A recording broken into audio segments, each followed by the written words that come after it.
Chers frères et sœurs, loué soit Jésus-Christ.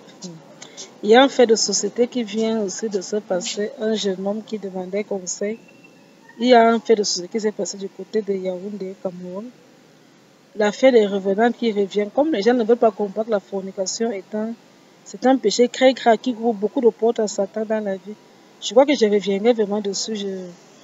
Je ferai même bande-annonce sur les portes ouvertes à Satan pour expliquer aux gens, surtout insister un peu sur le péché de la fornication qui dérange beaucoup de gens parce que beaucoup de gens se livrent à ça, à ce péché. Et le pire, c'est qu'ils se livrent à ça des inconnus. Tu ne connais pas la vie. C'est que les gens ne savent pas la vie de quelqu'un. Le rapport, ce n'est pas seulement un physique, c'est d'abord un lien spirituel. C'est comme un pacte que tu fais avec ton partenaire. Voilà l'histoire qui s'est passée de Yaoundé pour expliquer un peu un cas, pour que les gens comprennent que le rapport sexuel, c'est dangereux. C'est comme un pacte, c'est un lien d'âme. Quand tu couches avec un autre, crée un lien d'âme. Et à partir de là, on peut tout faire. Ta vie peut être brisée à partir d'un seul rapport sexuel. Les jeunes d'aujourd'hui ne veulent plus attendre. Tu rencontres une femme le même jour. Tu vas coucher avec, tu ne sais pas où elle sort, tu ne sais même pas si c'est une revenance, c'est comment les maladies, non. C'est l'histoire de ce jeune homme qui dit avoir rencontré une jeune fille dans un taxi, c'était faisait tard dans la soirée. La fille était ils ont rencontré un taxi, ils ont sympathisé, la fille lui a fait savoir qu'elle part dormir chez sa copine, voilà. Bref, l'homme s'est dragué, le jeune homme s'est mis à draguer la fille. Il finit donc par convaincre la fille accepte donc qu'il vienne dormir chez lui, que d'aller dormir chez sa copine, parce que la fille disait qu'elle n'est pas originaire de la ville, qu'elle sort d'une autre ville et que comme la nuit est arrivée, elle préfère que de rentrer dans la nuit, elle préfère dormir là et demain, elle va partir. Et je dois lui dire donc que non, il peut l'héberger pour la nuit. Il l'a amené, se dit est-ce qu'il peut prendre un pot, la fille a dans le prendre le pot. Ils sont allés prendre le pot, ils ont mangé ensemble, il a acheté à manger à la fille, quoi. Ils ont mangé, ils ont bu. Et puis ils se sont allés à la maison. Arrivé à la maison, la fille a demandé à son laver, qu'elle voulait se laver. Il lui a montré les toilettes. Pendant que la fille se lave, il dit lui-même qu'il est parti regarder quand même. Il avait constaté que la fille avait des coris au niveau des reins. Donc un collier avec un fil, non, tout autour du fils de les coris. Et que sa bouche a pesé pour demander à la fille que ce que tu auras là, c'est quoi? Elle portait des choses bizarres sur elle qu'il lui ne comprenait pas. Mais comme dans sa tête, c'est seulement qu'il doit coucher avec la fille, c'est dire que s'il parle de ça, la fille risque de ne pas accepter de coucher avec lui. Lui voulait seulement finir avec la fille. Il ne demande donc pas à la fille c'est quoi ces coris.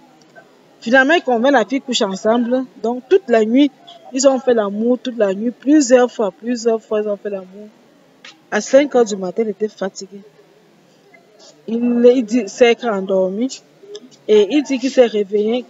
Il s'est réveillé à 8 heures, donc il a dormi pendant 3 heures de temps, de 5 heures à 8 heures du matin. Quand il se réveille à 8 heures, il constate qu'il est seul. La fille est partie. Il se réveille, regarde et bien voit que la fille n'a rien pris, n'a rien volé, n'a rien pris. Curieusement, la porte de la porte de la maison est fermée à clé. Parce qu'il avait fermé la porte de la clé est toujours là. Il n'y a pas de quelqu'un, il n'y a même pas de façon. La porte est fermée à clé de l'intérieur. Puisque pour ouvrir la porte, donc c'est pas comme si la fille était sortie. Si la fille avait ouvert la porte partie, puisque la fille n'avait pas de double, il n'y avait pas une autre clé avec une seule clé. La clé qui était sur la porte, il n'y avait que cette clé-là. La fille a disparu.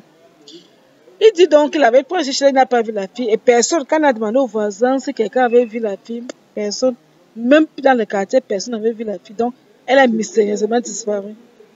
Il dit donc que depuis ce jour-là, il rêve de la fille. Toutes les nuits, il voit la fille danser. Et ça, les cauchemars, il fait des cauchemars désormais. Depuis qu'il a couché avec sa fille, il fait des cauchemars. Il voit la fille tous les jours dans ses rêves, sur les cauchemars. La fille est là. Et puis, il dit que dans la soirée comme ça, là, quand elle arrive à la maison, il sent encore l'odeur de la fille, le parfum de la fille, comme si la fille était présente là.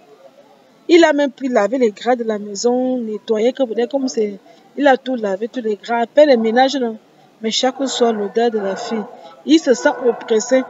Il a l'impression d'avoir couché avec une revenante parce qu'après, il a l'impression qu'il avait couché avec une revenante parce que il dit ce qu'il voit dans ses rêves, ce que la fille lui dit. Il découvre, il a, bon, c'est ça que c'est une revenante, il aurait couché avec une revenante. Et là, il dit qu'il n'arrive plus à dormir depuis ce jour-là. Et il n'est plus en sécurité, il se sent plus en sécurité chez lui. Alors, qu'est-ce qu'il doit faire? C'est une histoire rocambolesque qu'on entend les jeunes, pour sensibiliser les jeunes sur les dangers de la fornication. Moi, je pense que je ferai une vidéo là-dessus, mais pour le moment, euh, je n'avais pas, donc c'est bon pour Dieu, jeune homme. L'idéal, c'est d'aller. Moi, je pense qu'il doit aller voir un prêtre. Je ne sais pas si dans quelle obédience il est, mais si c'est un catholique, il aille voir un prêtre. Ou à défaut, qu'il aille voir son pasteur. Et qu'il renonce déjà à la fornication. Ça commence par là. Et qu'il voit le prêtre ou alors le pasteur pour qu'on puisse faire un suivi. Mais vraiment, c'est des histoires Christ. Tu ne peux pas rencontrer une femme le premier jour, tu viens coucher avec, tu ne connais pas d'où elle vient, tu ne connais pas leur part, tu ne connais pas si elle a des maladies. Tu ne connais rien de sa vie, tu peux aller coucher avec une fille, juste que tu vois une femme. C'est quoi? Tu peux aller coucher avec elle sans penser aux conséquences. Et voilà où on en est arrivé. Donc, c'est une histoire Christ que moi, je le fais pour sensibiliser les jeunes sur les dangers de la fornication. Faites attention. Les rapports, c'est ce que vous voyez là, n'est pas seulement physique. C'est un lien spirituel. Il y a des liens d'âme. C'est comme un pacte que tu signes avec quelqu'un. On ne vous demande pas de vivre la chasteté, mais on vous demande moins Dès que prudent, l'idéal c'est que tu attends le mari, c'est ce que tu as appris. Mais au moins, cherche à connaître la personne avec qui tu rencontres. Tu peux rencontrer une femme le même jour, tu vas écouter, ça ne se fait pas. Ça ne se fait pas. Même vos parents vous le diront, ça ne se fait pas. C'est très dangereux, c'est une imprudence. Ça ne se fait pas. En tout cas, quand on décide de désobéir aux lois de Dieu, c'est ce qu'on encourt. Donc, il a seulement voir le prêtre, c'est tout. Moi, je pense que, surtout un prêtre exorciste, si j'ai rencontré un prêtre exorciste, qui pourra l'aider, quoi. Qui pourra l'aider, qui pourra l'accompagner dans ce combat. Donc, ce que je voulais partager avec vous aujourd'hui, tout, le Seigneur Jésus-Christ.